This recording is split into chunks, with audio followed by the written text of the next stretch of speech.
Hey everyone, welcome to another edition of PowerCore Productions and Podcastings. And today, we're going to be continuing one of our more popular series here on the channel, that being Naruto Polaris, The Fallen Star. What if Hanabi Hyuga was born first?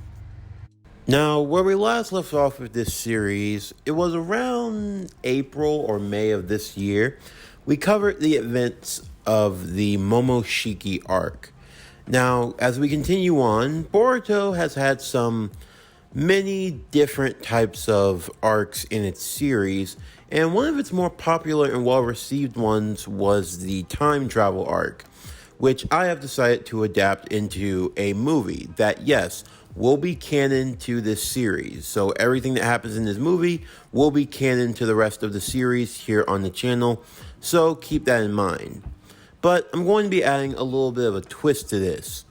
In this two-part movie event, we're going to be seeing the time travel arc, but through a different means, as Boruto and Sasuke will travel to a different sort of past.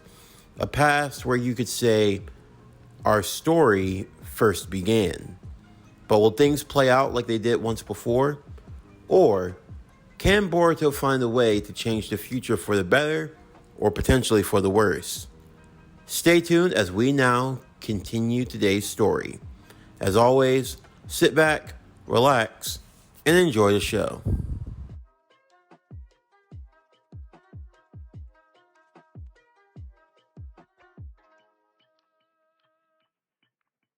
If you could change the past, would you do so? Where would you go? What would be your first move? Many people are asked this question, and many people give many different answers. Some would change their lives for the better. Some would change the decisions that set their life on a course for the worst.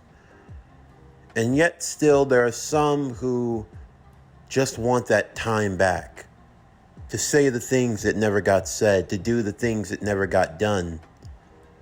For a shinobi, their life is filled with many regrets, many pains, many sorrows. For every right decision they made just as many wrong ones along the way. Maybe they got a comrade injured. Maybe they got a comrade killed. If they had just done this instead of that, those are the things that plague their mind.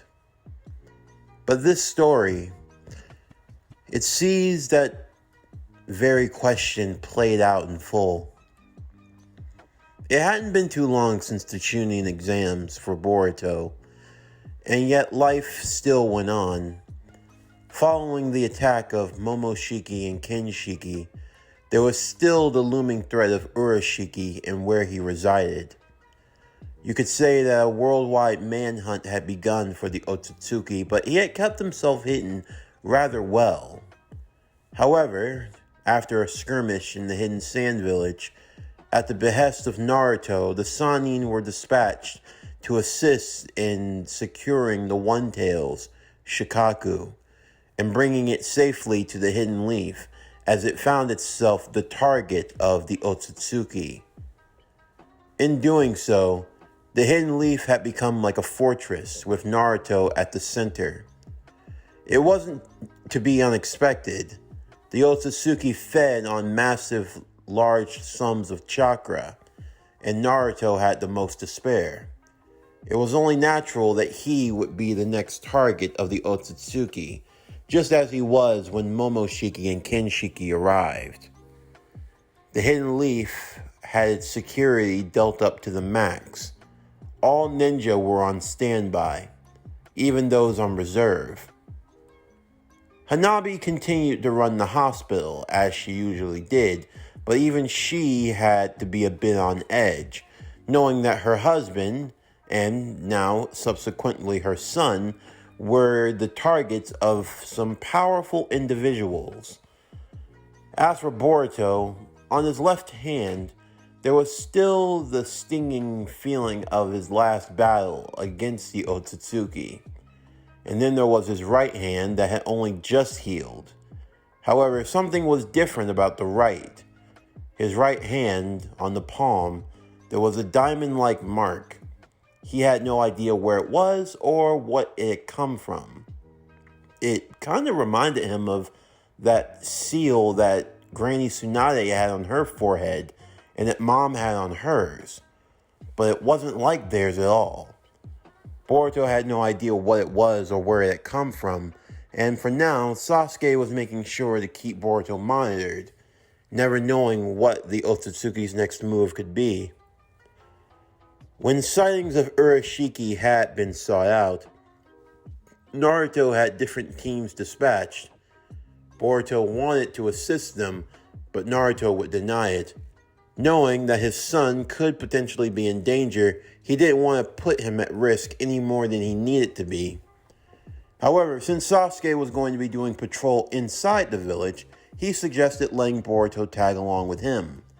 After all, with Sasuke, Hanabi, and Naruto all in the village, Boruto was as safe as he could possibly be within reason. Naruto would lax at this, and he would agree to allow Sasuke and Boruto to be made into a two-man team. However, under the condition that Boruto not leave the village. So with that, Boruto and Sasuke would begin their search. Konoha was a large area, so patrolling it was a lot easier said than done. Shinobi rushed in and out amongst them until a few calls had come in stating that they had seen sightings of Urashiki outside the gate. With that, Shinobi were dispatched immediately. As Boruto watched on, even some of his own friends were being sent out, as other teams were already beginning their pursuit.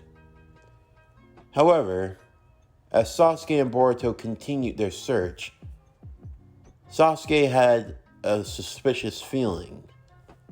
What if all of this was a diversion? And if so, could it leave Naruto wide open for attack? Sasuke and Boruto were heading towards the Hokage's office, but as they did so, Boruto thought about something. Recently, the archaeology team of Konoha had discovered an old relic, and it was at the research facility. Sure, it was possible that Urashiki might be after Naruto, but that didn't make any sense. Boruto stopped midway in his tracks as Sasuke would look back to him, asking what he was thinking. It just doesn't make sense, Master. What do you mean by that? Sasuke would ask him. Well, Urashiki, he does want the power of the Nine Tails, that's true. But still, it would be foolish to go after Dad right now, don't you think? The village is on high security, and a lot of it's focused towards Dad. I mean, you, Mom, and Dad are the three strongest people on Earth. And his higher-up Momoshiki couldn't even beat you guys. If that's the case, it would be almost suicidal to try to take all three of you on. I mean, he can't be that reckless. So you don't think that Naruto's the target? Then where would he go? What about that relic that the archaeology team found recently? The relic? Yeah, they haven't had any way of opening it. Those markings, they seemed oddly familiar. As Sasuke got a better look at the relic atop of the screen of the main center of Konoha, he saw that on the relic there were markings similar to that of the Otsutsuki from the dimensions he had traveled to. It was a long shot, but still, it might be where he was going. With that, Sasuke and Boruto would change directions. And sure enough, as they arrived to the research facility, the guards had been knocked out, their chakra having been drained to almost zero. This was the work of Urashiki. Deep within the research lab, the Otsutsuki had come to the artifact he had wished to collect. After unsealing it and opening it for its use, now the ancient relic of the Otsutsuki had been recovered. Karasuki, the time-traveling turtle. As the tortoise would come to life at the beckoning of Urashiki, the turtle would explain its function and purpose. As Urashiki now felt his plan culminating, the doors would open behind him, Boruto and Sasuke standing at the ready. "So, you managed to find me out after all. And here I thought I had diverted your attentions oh so well. This is the end of the line, Urashiki." Sasuke would draw his sword as he went charging towards the Otsutsuki, who used his chakra-like fishing rod to block his strike. Boruto would create 2 shadow clones, leaping into the air as the shadow clones would use the Boruto stream. Boruto launching in at Urashiki as he had his guard down.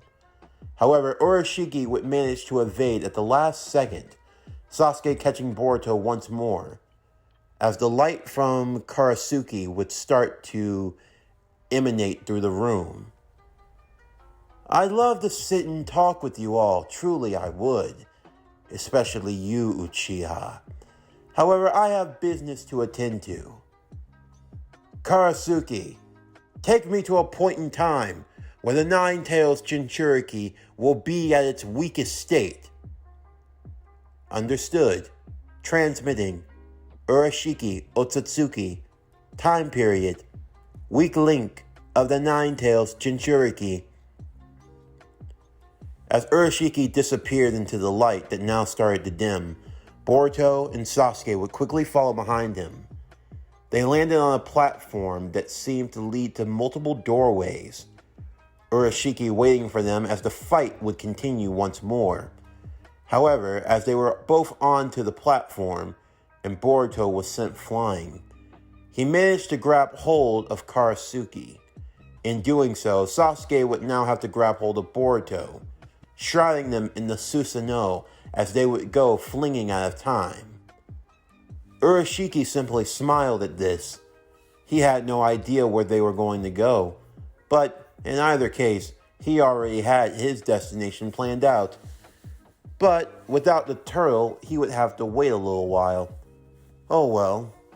The Otsutsukis had a penchant for taking their time. This would be no different. Meanwhile, Boruto and Sasuke would begin falling from the sky, seeing a lining of trees beneath them. Sasuke landed stealthily, but Boruto a bit more clumsily than most. However, he was fine. As they looked around, they had to see where they had gone. They honestly had no clue. "It seems like we're still on Earth at least," Boruto would say. "Yeah, but there's no telling when and where we are." Off in the distance, they saw some buildings. They would run towards them. Upon closer look, Boruto could see that it looked like the Leaf Village. We're back in Konoha. Looks like we didn't go that far after all." Boruto and Sasuke would walk the streets. As they did so, they saw the people going about their day as normally as they always did. However, something was off. It was the way they were dressed. Now, granted, the fashion between decades hadn't changed all that much, but still, there was something familiar, as if they were home, but not quite home. Sasuke, feeling a pit in his stomach, would begin leaping from rooftop to rooftop as Boruto followed behind him. Upon doing so, they turned in the direction of the stone images. "Sasuke? Yeah. Where are the other faces?" "They're not here. They haven't even been made yet. I don't see Granny Tsunade, or Mr. Kakashi, or Dad. Lord First, Lord Second, Lord Third. Grandpa?" "It seems we're in the past, Boruto." But for Sasuke, there was an even sinking feeling in him. Because when he looked down at the ground, he saw 2 people walking off in the distance. They were dressed like normal Konoha shinobi, but it was the patches on their arm. Those are the Uchiha police badges. Uchiha police. A long time ago, the Uchiha clan served as the police force for Konoha. Those are the armbands that they carried on them. But there isn't an Uchiha police force. You're right. Just how far back had they gone?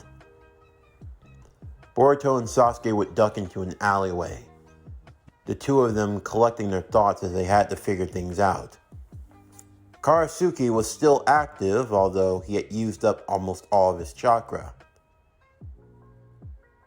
What's going on here? Where are we? You have arrived 3 days to the arrival of Urashiki Otsutsuki.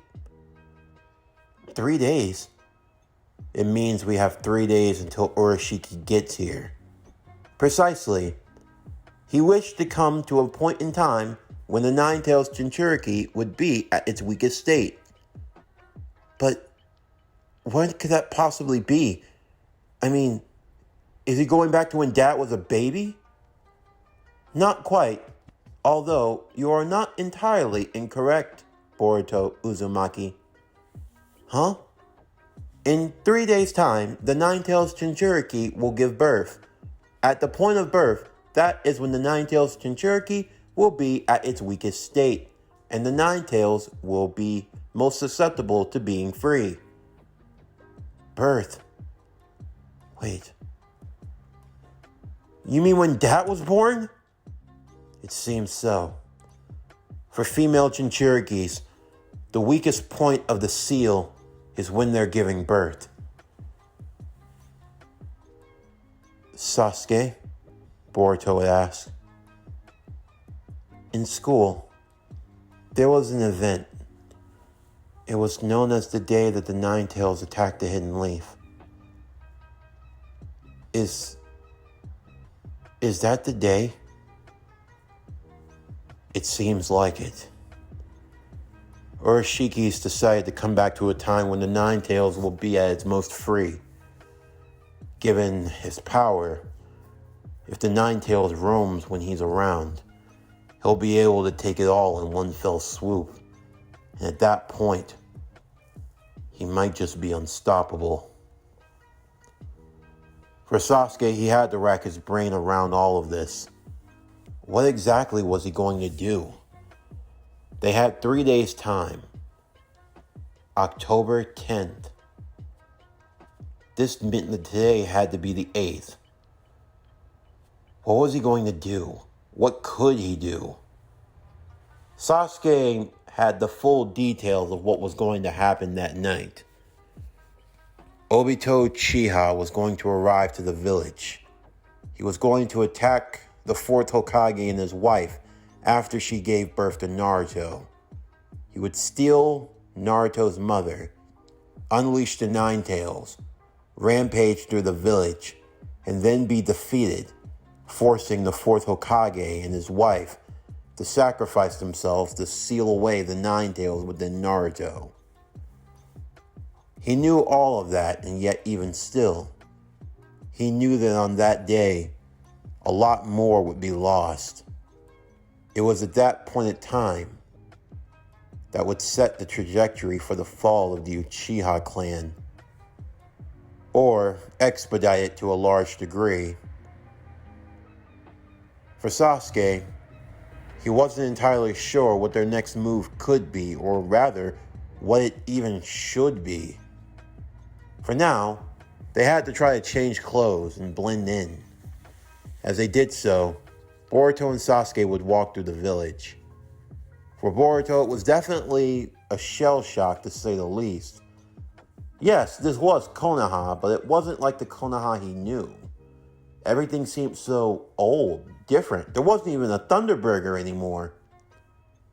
For now, the only thing they could do was keep tabs on the Nine-Tails Jinchuriki. And it didn't take long to find her. Because she was falling. She had slipped on a banana peel, of all things. I mean, who writes this stuff, you know? Well, Boruto, wanting to spring into action, would immediately arrive behind her, helping her from falling to the ground. Whoa! Thank you, young man. It's no problem. I saw you and I wasn't looking where I was going. You know, it's just been so stressful ever since I found out I was pregnant, and I've sometimes been losing my own mind. So, what's your name? I'm you're Iam? No, I'm, Boruto. Yeah, I'm Boruto. Boruto. Hey, that sounds a lot like my husband's name. Your husband? My husband, Minato, the Hokage. You know? Oh, yeah. And strangely enough, that sounds like what we were going to name our child. Well, not entirely, but still, it has a little nice ring to it. Minato, Naruto, Boruto. It's like they're all meant to rhyme. I'm glad I could help. Say, I've never seen you around here before. Where are you from? Oh, me. I'm, just a wandering traveler. Me and my master, we just travel around, you know. And you even say you know. You never know. You and I could be family or something.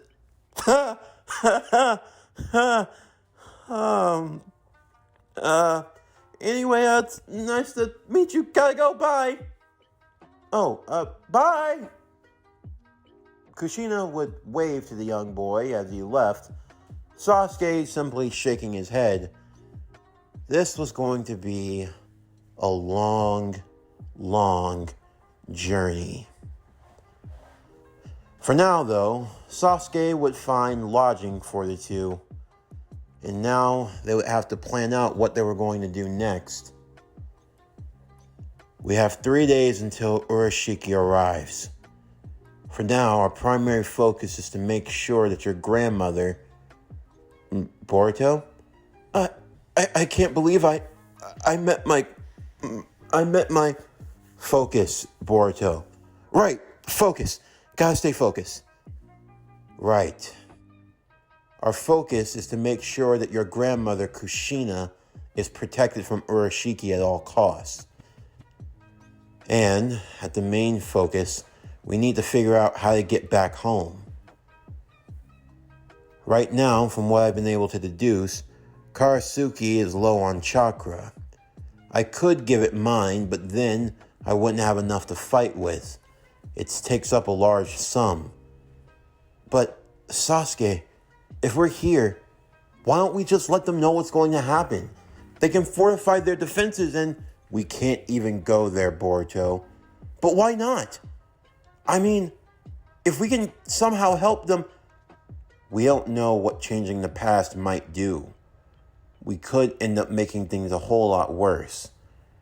Up until now, I wasn't even sure if time travel was even possible. And even more so, we don't know what actions we take could affect our own timeline, or if we'll just end up creating another timeline. It's too risky. For now, we have to let things... What? We can't just let things play out the way they are now? Boruto, you have to There's nothing to understand here.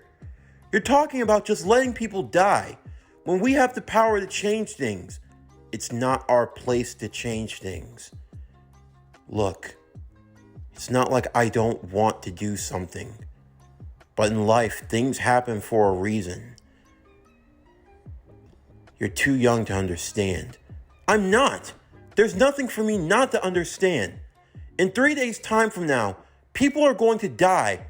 We have the power to change that. We can do something. Boruto, if we change that, you might not even be born.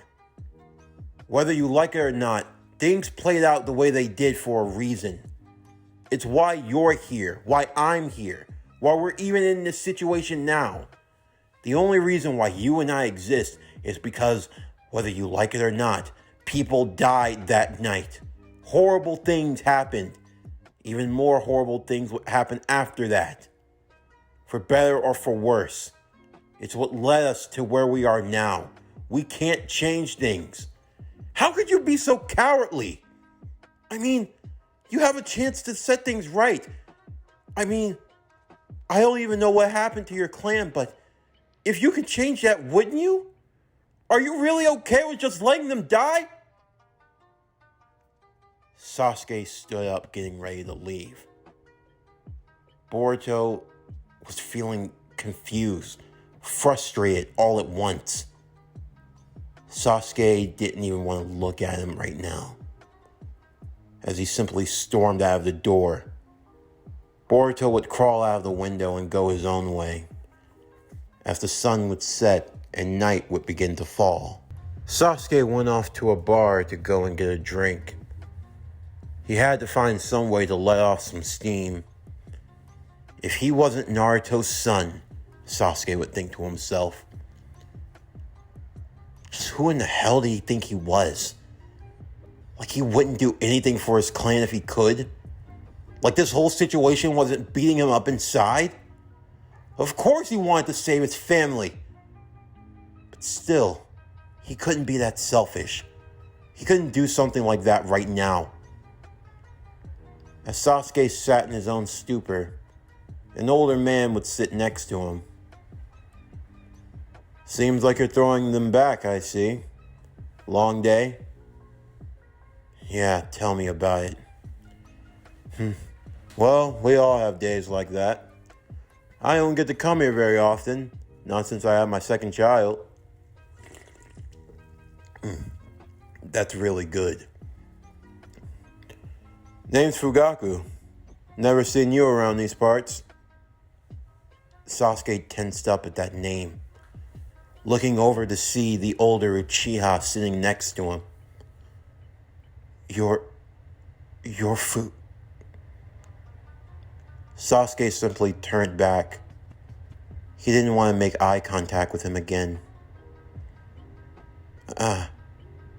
Understandable. So what, you having lady troubles? Nah, nothing like that.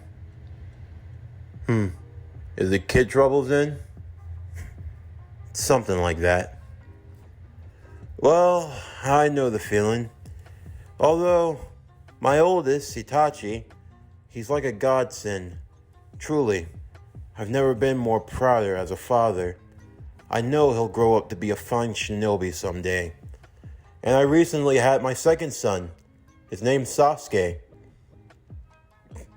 Hearing that name, Sasuke would tense up a bit, clutching his glass just a little too tight. Honestly, the two of them are my pride and joys. I don't know what I'd do if I ever lost them. They mean the world to me. I'm sure your problems will work themselves out. You have any kids? I have a daughter. Her name's Sarada. Sarada? That's a beautiful name. Yeah, I love her very much. And I have a son who was born a few years ago also. Sakumo. Sakumo? Is he named after Sakumo Hatake? You know, a lot of people gave him crap, but in my opinion, I always thought he was a splendid shinobi, caring more about the lives of his comrades than the need of a mission. I know that a lot of people look down on that sort of thing, but for me, I agree with his ideals. You can't turn your back on someone in need, no matter what. If you ask me, that's the true mark of a shinobi. Tell me, Sasuke would ask, what do you do when you want to help everyone, even if it can be at a great sacrifice? Well, that definitely is tricky. Sacrifice is always hard, but we make them every day, in one way or another. In the end, I guess it's all about knowing what's worth making the sacrifice. If it's really something that you could stake your life on. I think that's the most important thing, and that you can live with the consequences. The last thing you ever want is to have a life full of regret. I never caught your name. Is it okay? I'd rather not say. Fugaku simply smiled. It's okay. I understand. In the meanwhile, Boruto was out in the forest. He just kept making Rasengan and slamming them into the tree, causing it to be cratered in over and over and over. Why wouldn't Sasuke understand? How could he be so cold, so heartless?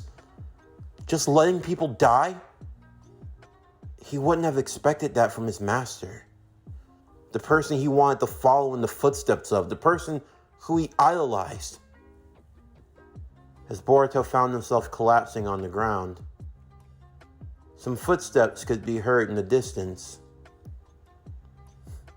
Looks like you're working hard. Huh? Lord Forth! Huh. I've never seen you around here, kid. What's your name? I'm Boruto. Boruto. Kind of sounds like my name. Where you from, Boruto? Oh, I'm around. Minato would smile happily at Boruto. Of course, Minato was keeping his guard up, after all. Some strange boy training out in the forest late at night. A boy he'd never seen in this village before. He might be a spy, potentially, but he didn't give off any killing intent, any aura. For now, Minato felt he could trust him. Look like you're really putting a lot of work on that tree, huh? You been training? Just letting off some steam. We all have days like that. What's troubling you? I got into a fight with my master about something. An argument between student and master. Those are never easy to deal with. Even so, you want to talk about it? Oh, I know. You should come over for dinner. I'm cooking. Well, you want me? Sure, why not? After all, I'm sure my wife would love to meet you. As they arrived in the home, Kushina would be surprised to see Boruto again, and Minato would be even more surprised. What are the odds? Kushina would happily accept Boruto. After all, he did help her from slipping on a banana peel of all things. As he sat at the table, Boruto looked around the home of his grandparents. It was almost like his home. He could see an old box that had a baby crib inside of it. That must be what they were making for Dad, Boruto would think to himself. Minato threw off the Hokage cloak and slipped on an apron. He was fixing up the best dinner he could. His wife was due to have the child any day now, so he figured why not commemorate the occasion with a nice feast. And they were having a guest over. They didn't have those very often. Boruto was surprised to see that his grandfather could cook, and that he could cook so well. I mean, he was sure that his grandma could cook also, but still, Minato, if he was a master in the battlefield, then he was definitely a master in the kitchen. To think, this guy was feared by the other great nations. All the same, though, as the food was laid out, Boruto, Kushina, and Minato would dig in. At that point, The conversations became more casual than anything else.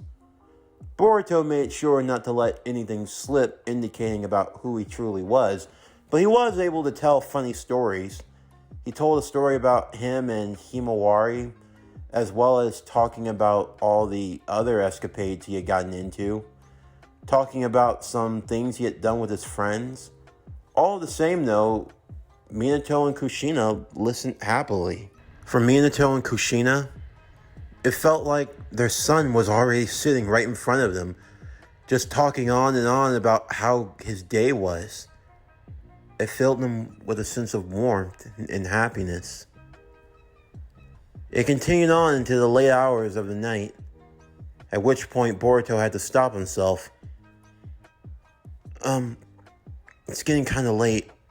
I think I should go. Thank you so much for having me. I really appreciate it. No problem. And thank you, Boruto.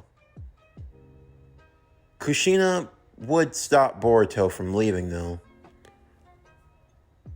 Boruto, would you mind taking a seat, please? Sure. As he sat down, he felt something come over him. Markings, stopping him from moving and keeping him in place. Boruto would look around confused. He wasn't sure what was going on. As he looked up, he saw Kushina. She had a confused but also a concerning look on her face, and Minato had two fingers pointed at the back of Boruto's head as he stood right behind him. And in his hand was Boruto's headband. Earlier today, the sensory unit detected a strange chakra signature within the village. At first, I had a couple of tales look into it, and that's when they came across you. Although, there is one thing about you that's all too strange. While you do have a chakra signature that's all your own, when you ran into Kushina earlier today, she used her sensory skills and, well, Kushina would then speak up. You feel like yourself, but why do I feel Naruto within you? Huh? Your chakra signature, your essence, it feels similar to my baby. I don't know why, but it had me worried. I don't think you're an enemy, at least I hope not. But who are you? And why do you have a Konoha headband? You're not registered as a Konoha shinobi.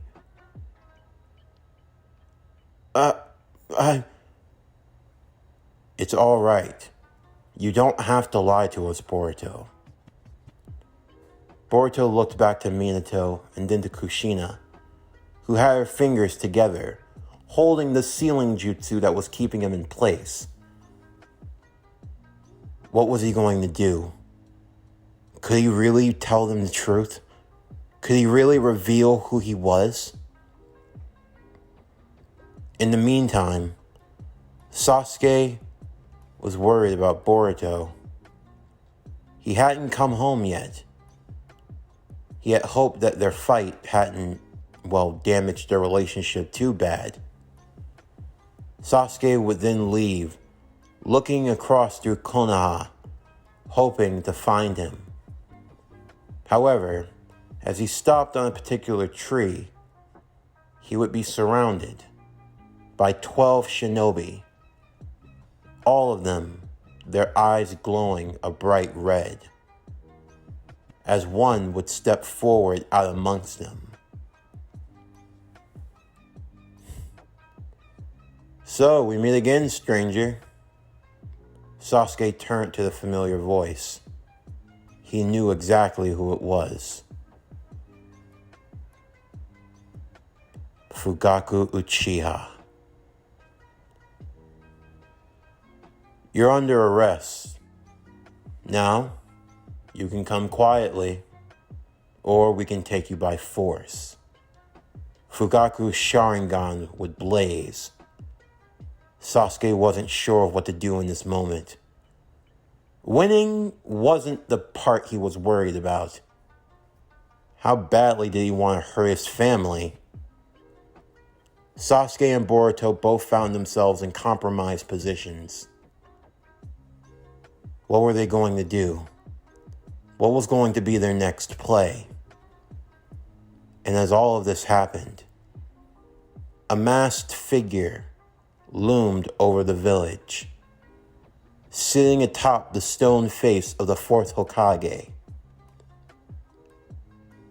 Soon enough, it'll all be but a dream. A part of him wondered if he could go through with what he wanted to do. Could he really do it? Did he have the strength to face those of his past? He had already come too far to stop now. The only thing he could do was move forward. Soon enough, he would make this world wake up to reality. And he would show them the truth. In just 3 days' time, all of it will come to an end. This concludes Naruto Polaris, The Fallen Star, the movie, Vortex of Fate. What if Hanabi Hyuga was born first? Part 1. As always, if you enjoyed today's video and everything else that we have to offer, then please don't forget to like, comment, subscribe, share, and hit that bell for post notifications so you can stay up to date on everything that is PowerCore Productions and Podcastings that has to come out now and in the future. Stay tuned for tomorrow's video as we will conclude this 2-part movie event with part 2 of Naruto Polaris, The Fallen Star, What if Hanabi Hyuga was born first, the movie, Vortex of Fate, part 2. But anyway, that's going to do it for the end of today's video. I'm Javon Harrington with PowerCore Productions and Podcastings, signing off, and I'll see you next time.